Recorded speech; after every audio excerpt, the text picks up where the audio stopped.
கதாநாயகன் விக்ரமின் நடிப்பை பற்றி என்ன சொல்வது? எந்த கதாபாத்திரமாக இருந்தாலும் அதில் சிறந்த நடிப்பை மட்டுமே வெளிப்படுத்தும் தலை சிறந்த நடிகர்களில் ஒருவர். எமோஷனல் காட்சியாக இருந்தாலும் சரி, ஆக்ஷன் காட்சியாக இருந்தாலும் சரி மிரட்டி எடுத்துள்ளார்.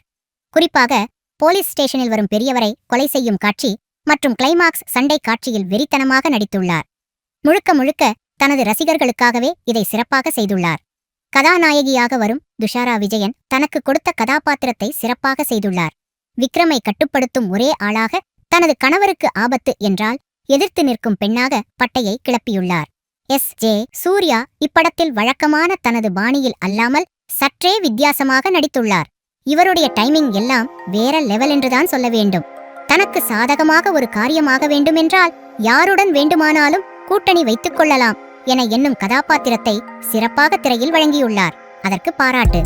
தமிழ் சினிமாவிற்கு புதுவரவாக வந்துள்ள சுராஜ் நல்வரவாகவே அமைந்துள்ளார். மலையாளத்தில் பட்டையை கிளப்பிக் கொண்டிருந்த இவருக்கு முதல் தமிழ் படமே நல்ல வரவேற்பை ஏற்படுத்தி கொடுத்துள்ளது என்றுதான் சொல்ல வேண்டும். ஆனால் இன்னும் கூட ஸ்கோப் இருந்திருக்கலாம் என தோன்றுகிறது. இவர்களை தவிர்த்து படத்தில் நடித்த அனைவரும் திரைக்கதையோடு ஒன்றி போகிறார்கள். இயக்குனர் அருண்குமார் எடுத்துக்கொண்ட கதைக்களத்தை அருமையாக திரைக்கதையில் வடிவமைத்து திரையில் சியான் ரசிகர்களுக்கு விருந்தாக கொடுத்துள்ளார்.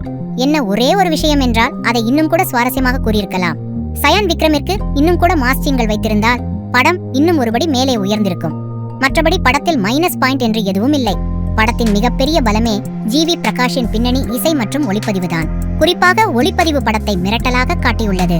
கிளைமாக்ஸ் காட்சிகள் படக்குழுவினர் சொன்னது போலவே சிங்கிள் ஷாட் பட்டையை கிளப்பியுள்ளனர்.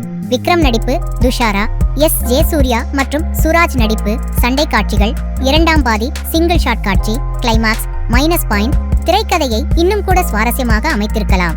மொத்தத்தில் வீர தீர சூரன் சியான் விக்ரம் ரசிகர்களுக்கு செம விருந்து.